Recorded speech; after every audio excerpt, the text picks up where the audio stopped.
Ya, ini video pertama. Gue mau bahas di sini El Clasico. Ada gue janji 4 video. Persib Persela di Just Indo episode 1, Just Live. Ada Corona yang mengganggu dunia olahraga. Dan Just Talk berikutnya IPL. Satu persatu gue download, rekam, download, dan rekam, download. Jadi akan beruntun, oke? Tapi sebelum gue mulai, ini video disponsorin oleh Beer Bro.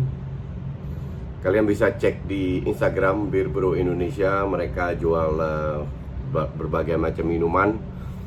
Di Panglima Polim ada outlet, di Kemang ada outlet, tapi banyak delivery. Kalau lu mau santai nonton bola, silahkan delivery. Oke?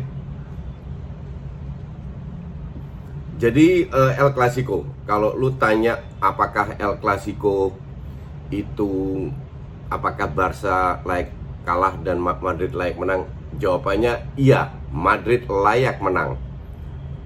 Tapi ada alasannya, oke? Match kemarin itu harus dipisah dengan 2 babak. Oh ya, kalau ada orang bilang, ya coach tolong bikin video seobjektif mungkin. Kalau lu meragukan objektivitas gue, lu nggak usah nonton, nggak ada maksa. Karena objektivitas itu salah satu kekuatan gue. Kenapa gue sekarang punya 111.000 subs dan gue di follow di mana-mana dan gue siaran di mana-mana? Karena gue objektif, oke? Bahwa gue punya beda pendapat dibanding lu, itu nggak ada masalah. Tapi jangan bilang seolah-olah karena gue punya beda pendapat terus lu yang objektif, gue yang subjektif. Paham? Itulah di sini gue menganti karduskan fans kardus yang merasa dirinya paling bener, padahal ilmu bolanya cetek, ya.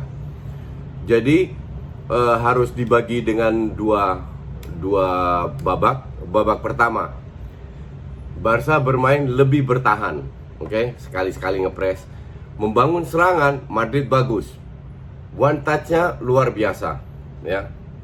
Tapi kalau lu di depan gawang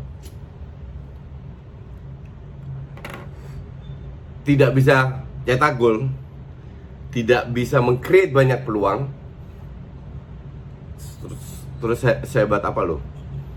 Yang gue maksud meng-create peluang adalah mempersulit Ter Stegen, membuat dia melakukan save yang berat-berat. Bukan action dari Vinicius dari kiri yang kelihatannya berbahaya, ujung-ujungnya salah passing. Kalau passing pun diblok. Berapa kali shooting pemain Madrid, Isco, Benzema, Casemiro, shootingnya itu jauh ke atas.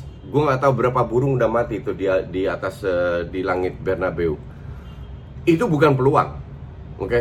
Itu peluang kecil banget. Bahkan untuk gue itu bisa termasuk dalam kategori bukan peluang, ya.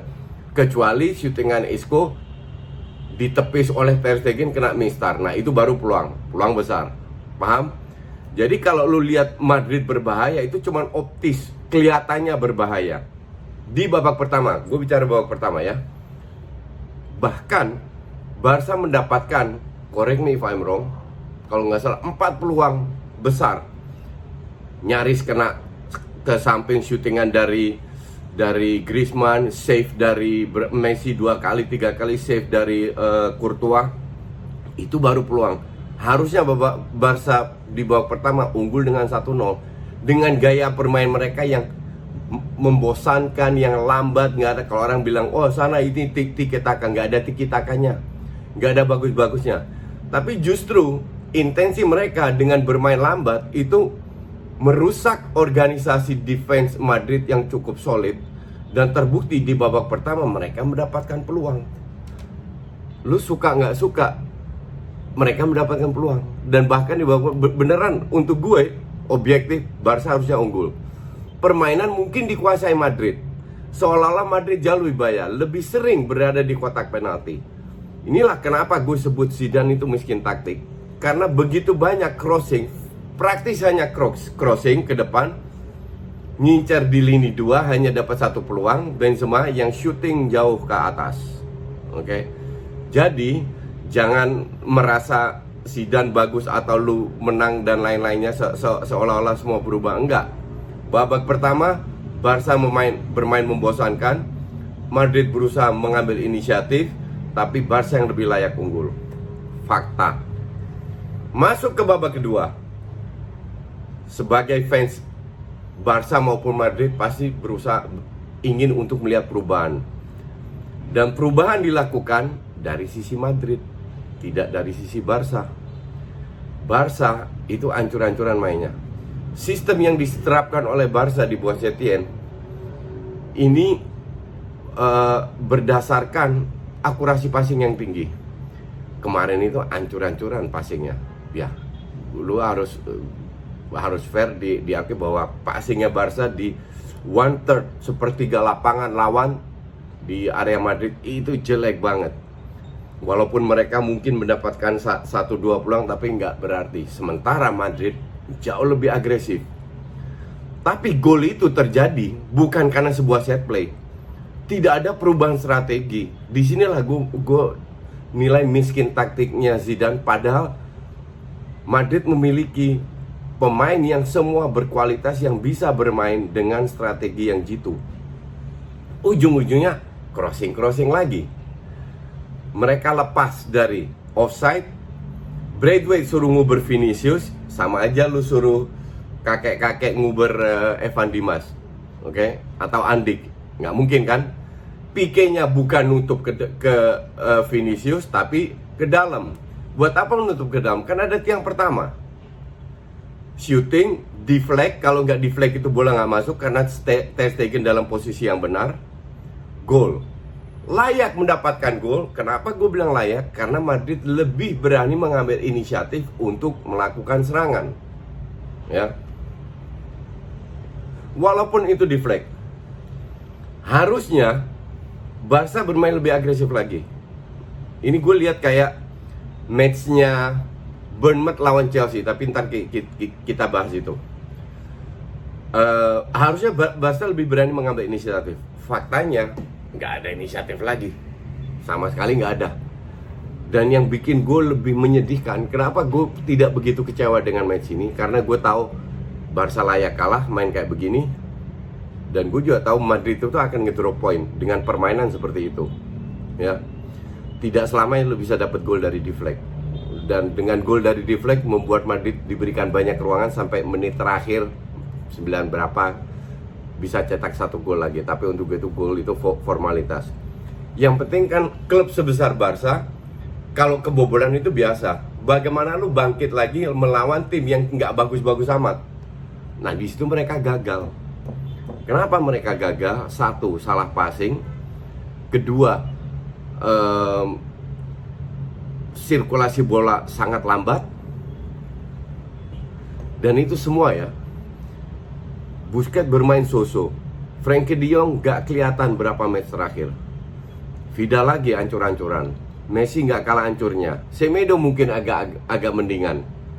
Umtiti, Pique ya so-so. Alba juga nggak kelihatan. Jadi banyak pemain yang tidak kelihatan.